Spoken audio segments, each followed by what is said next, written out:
Hello friends, मैं हूं Prince और स्वागत करता हूं आपका मैग्नेट ब्रेन्स में। हम क्या देख रहे हैं, तो हम बेसिकली क्लास 11th में मैथमेटिक्स का अपना चैप्टर, कौन सा चैप्टर, तो अरिथमेटिक प्रोग्रेशन पे nth टर्म से रिलेटेड बहुत ही शानदार वैरायटी के सवाल किए और यहां पे ये सवालों का अंत हो जाएगा। यानी ये 21वां सवाल आखिरी सवाल होगा हमारे nth टर्म का। उसके बाद हम कहां चले जाएंगे, सम वाले सवालों पे चले जाएंगे।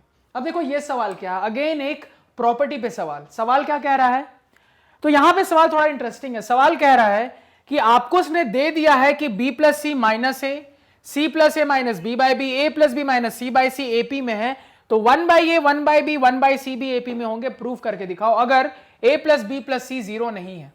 इस पे भी हम लास्ट में डिस्कस करेंगे ऐसा क्यों बोला उसने।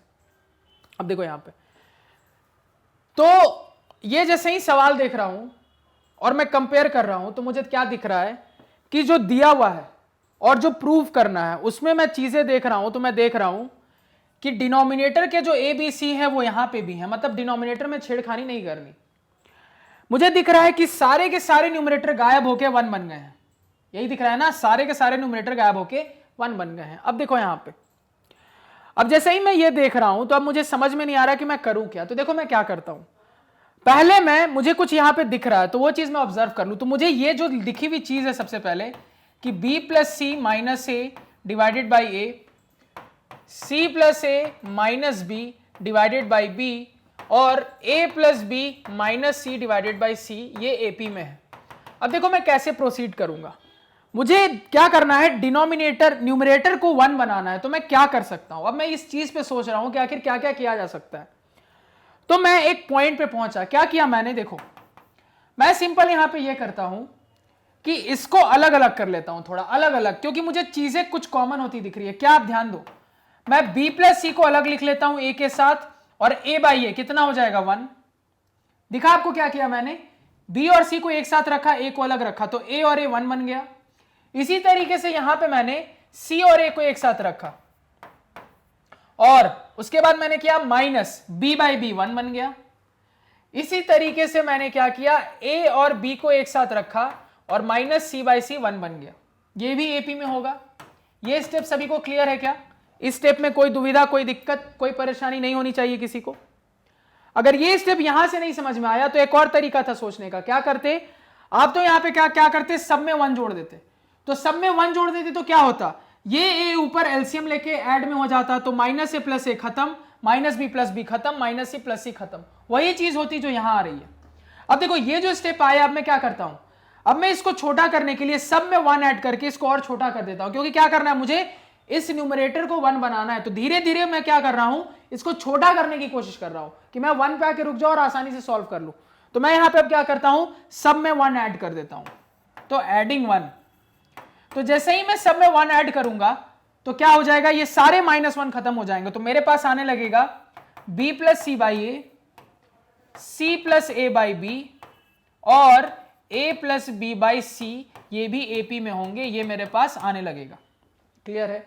अब देखो, अब यहीं से दिखने लगा मेरा सॉल्यूशन। क्यों, अब बहुत सिंपल हो गया है। अब अगर मैं सब में 1 फिर से ऐड कर दूंगा तो देखो क्या होगा। अब मैं सब में जैसे ही फिर से 1 ऐड करूंगा तो न्यूमरेटर में प्लस ए आ जाएगा एलसीएम लेके, न्यूमरेटर में प्लस बी आ जाएगा एलसीएम लेके और न्यूमरेटर में प्लस सी आ जाएगा एलसीएम लेके। यानी कि a plus B plus C, A plus B plus C, A plus B plus C, तीनों के पास a plus B plus C, खत्म हो गई कहानी। वहीं से समझ में आ रहा आगे क्या करना है। यानी कि अब मैं क्या करूं, यहां पे तीनों में 1 जोड़ देता हूं। तो तीनों में 1 जोड़ूंगा फिर से, एडिंग 1। तो तीनों में जैसे ही मैं 1 जोड़ूंगा तो क्या दिख रहा है मेरे, b plus C by A plus 1, उसके बाद c plus A by B, C plus A by B plus 1 और finally a plus B by C, a plus B by C plus 1। यानी कि इसको सॉल्व करने पे मेरे पास फर्दर क्या निकल के आ जाएगा, इसको फर्दर सॉल्व करने पे मेरे पास आ जाएगा a प्लस बी प्लस सी। देखो मैंने एलसीएम ले लिया, डायरेक्टली एलसीएम दिमाग में कर लिया, तो a plus B plus C by a plus B plus C divided by B और यहां से a plus B plus C divided by C आ रहा है। अब मुझे बहुत आसानी से दिख रहा है, तीनों के न्यूमरेटर में a प्लस बी प्लस सी है, तो अगर उससे डिवाइड कर दूंगा वो खत्म हो जाएगा और जो मुझे 1 by A 1 by B 1 by C prove करना वो ऑटोमेटिकली प्रूव हो जाएगा। यानी अब मैं क्या कर दूं, सबको डिवाइड कर दूं। किससे डिवाइड कर दूं, तो a प्लस बी प्लस सी से सबको डिवाइड कर देता हूं। अब जैसे ही मैं डिवाइड करूंगा तो 1 by A 1/b 1/c prove हो जाएगा किसमें है, मेरे AP में, और यही मुझे प्रूव करना था, नोट कर ले। क्लियर है, समझ में आया? मजेदार क्वेश्चन था, बहुत ही प्यारा क्वेश्चन।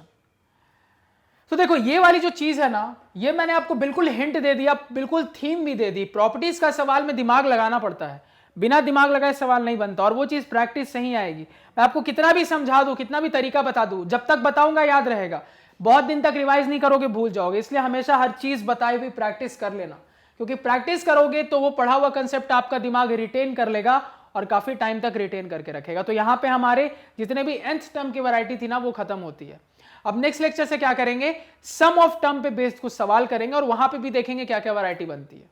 क्लियर है? तो अगर आपको लगा हो कि कहीं कुछ समझ में नहीं आया है ये nth टर्म वाले सवालों में, या nth टर्म वाले यहां टॉपिक के कंसेप्ट में कुछ समझ में नहीं आया, तो आप जरूर कमेंट सेक्शन में बताएं।